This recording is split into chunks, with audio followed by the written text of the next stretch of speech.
What happens when I relapse? Does that mean I've failed? Does that mean I have lost my streak? Does that mean I'm a bad person? I've had a few people ask me about relapsing on semen retention now, and the first thing I will say is don't give yourself such a hard time. Like, you're already way ahead of 99.9% of people for even educating yourself about this practice, let alone actually taking upon and doing it. I think a lot of us are just doing this for the sake of doing it, though. That's one thing I will throw in. People are just jumping on the bandwagon, seeing a trend and thinking we can just take this one pill that is going to fix it all. And unfortunately it's not like that. And if you relapse and you feel super guilty and shameful about it, that is a sure sign that you're taking this way too seriously, bro. You need to detach from it a little bit and back off and just look at your life, like the grand scheme of things in your life. In fact, make a judgment, alright? So when you relapse, the way you react to the situation is going to be way worse than the actual relapse itself. Because what you'll find is if you don't react negatively, you don't beat yourself up, you don't feel guilty, you don't feel shameful. And let me just throw in, did you feel guilty and shameful when you was a horny teenager and you were doing it consistently? You just thought it was the norm then, didn't you? It was just what teenagers did at that age. You didn't think there was anything wrong with it or anything bad. But since you changed your perspective, you started researching about it, you've labelled it as a bad thing, so you've got a negative neuro association to releasing now, which I think is unhealthy, because you're going to a release, you're a male, especially if you're in your 20s, with a high sex drive. Like, men normally do this in the late 40s, 50s, because, well, they've had the good fair share of knockabouts, the testosterone's depleting a little bit, the less pull to be acting out sexual or casual relationships, they're more than likely married. Or yeah, men typically take up on this practice when they're a little bit older. But if you're doing this in your 20s, when your testosterone's at a peak state and you're surrounded by other women and you're driven by this drive above all else, then of course you're going to relapse, of course you're going to release. It's perfectly normal. If you've gone from being a teenager as well for the past 10 years, like myself, releasing pretty much every day, sometimes a few times a day, sometimes 3, 4, it may be, you know, on a mad day. And you've gone from that and you've trained your system to, and you've actually you've trained your physiology and your mental and psychologically to perceive sex this way and gain pleasure through this practice and experience. So if you are seeking a little bit of pleasure, your brain is instantly going to go back to this habit that you have had for a long period of time. So to have a habit for 10 years, think of it like drug addiction, because it is an addiction.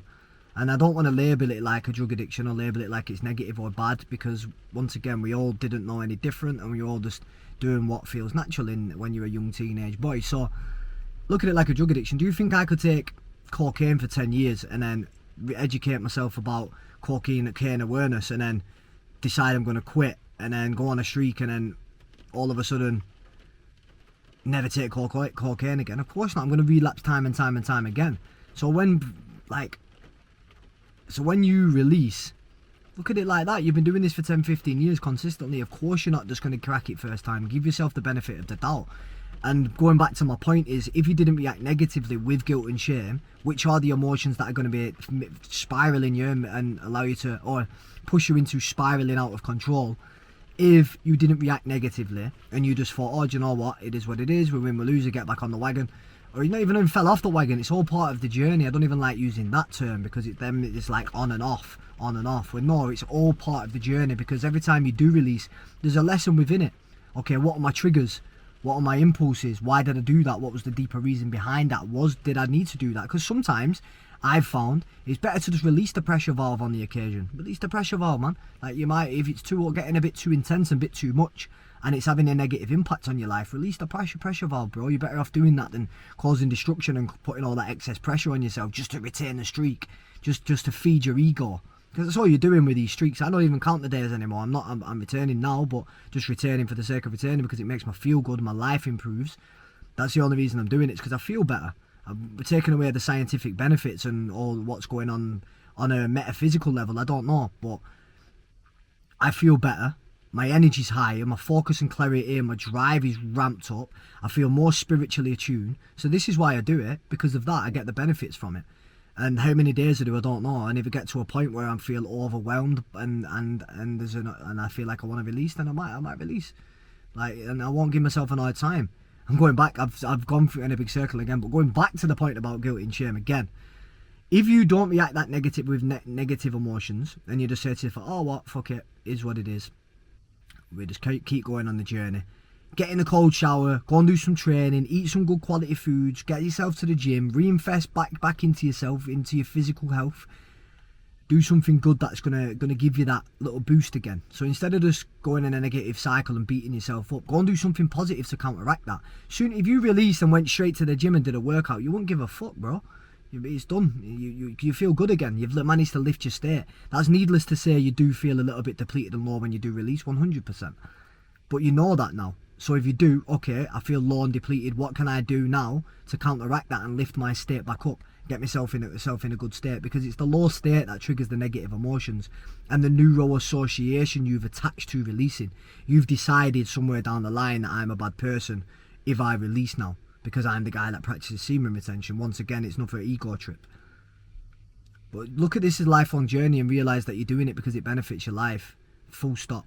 You don't need to go down the deep, airy, fairy routes. I've been down all that. I've reached it. I've read endless books about it. I've done endless research, because that's what I needed to do in order to feed my brain and align myself with this path. But now getting to where I am now, it's way more suited and way more detached. I do it because I want to do it and I choose to do it, not because I think I should, and not because I'm trying to achieve anything in the external world. Don't get me wrong, I do believe that it's assisting me on my goals and achieving my goals in this world, because it's giving me more energy. I'm detached from women, so I'm thinking about women less, so I've opened more of my mental space. I've freed up more mental space by thinking about women less. I don't really have women in my peripheral as much anymore. Needless to say, once again, if there's an attractive woman who's physically attractive and I'm feeling her essence, so I'm always reading energy. Like, the physical appearance is only a very small fractal of what I'm attracted to. I like that dark feminine energy. I don't know why I'm pulled into that. It's not good for me. It's destructive, but I am. That's what I like. I like the girls who are looking to lure you in and play a game with you and fuck with your head. I like these girls, unfortunately, but I know that I can't stay with these girls, so I'm lured in. I'm attracted to it, but I recognise that and I realise I don't want to pursue that. It's just gonna, because my mission and purpose is way more important, and now I'm super duper locked in on the objective, which semen retention is helping. It is helping once again clear the external noise and let me to hone in on the vision and the goal and give me the extra energy to pursue that goal.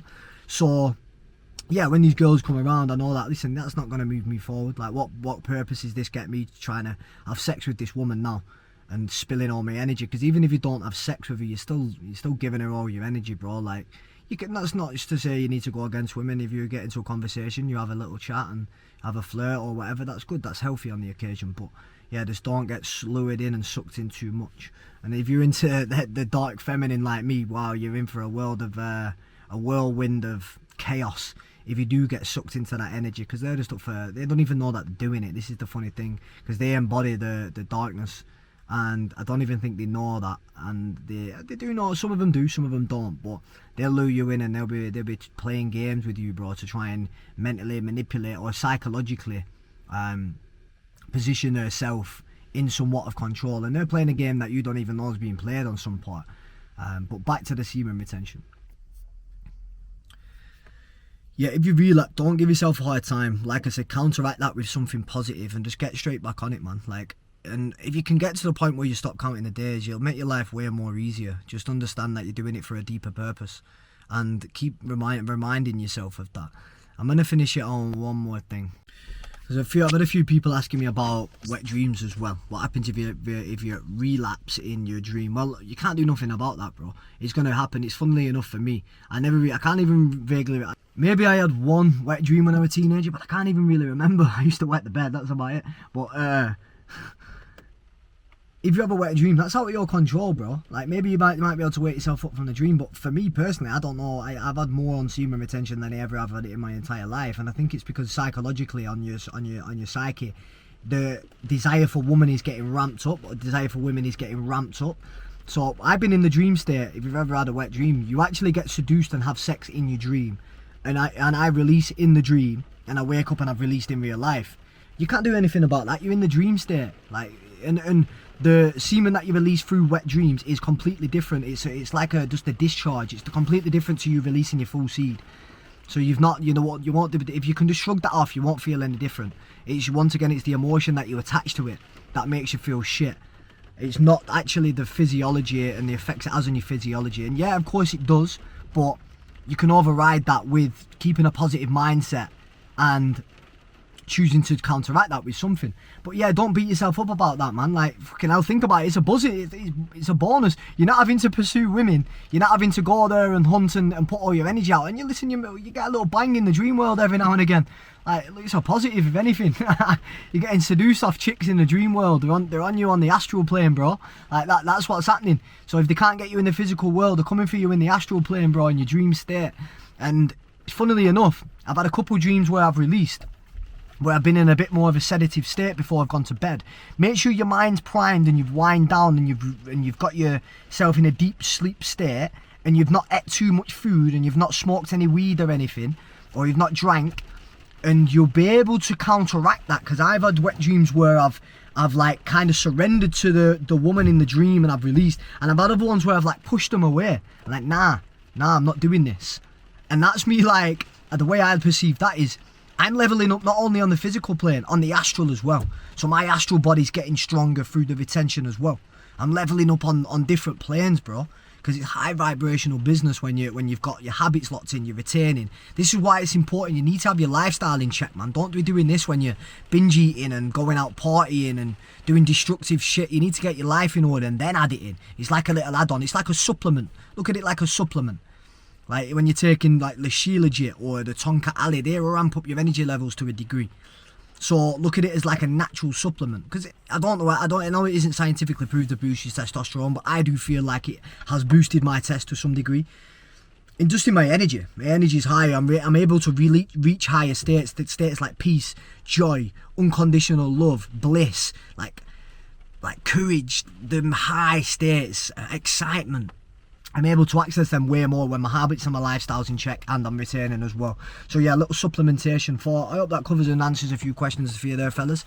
But I'm going to wrap it on that one. Bada boom, peace. I'll see you on the other side. Oh, if you want to add in as well, I always forget this, I'm going to tell you. I've got a free ebook. If you've got want to know more information, I've got this from all the study I've done. Like I said, I've read countless books, read so much information on the internet, so I've crafted my own, extracted all the best information I think is going to be useful to you, and I put it in an easy to read ebook with practical steps in there as well. All the information you basically need about semen retention if you are quite new to the practice, or if you just want to deepen your education about it. So yeah, that's in the link below. Download that. It's completely free for you, fellas. I love you, and I'll see you on the other side. Peace.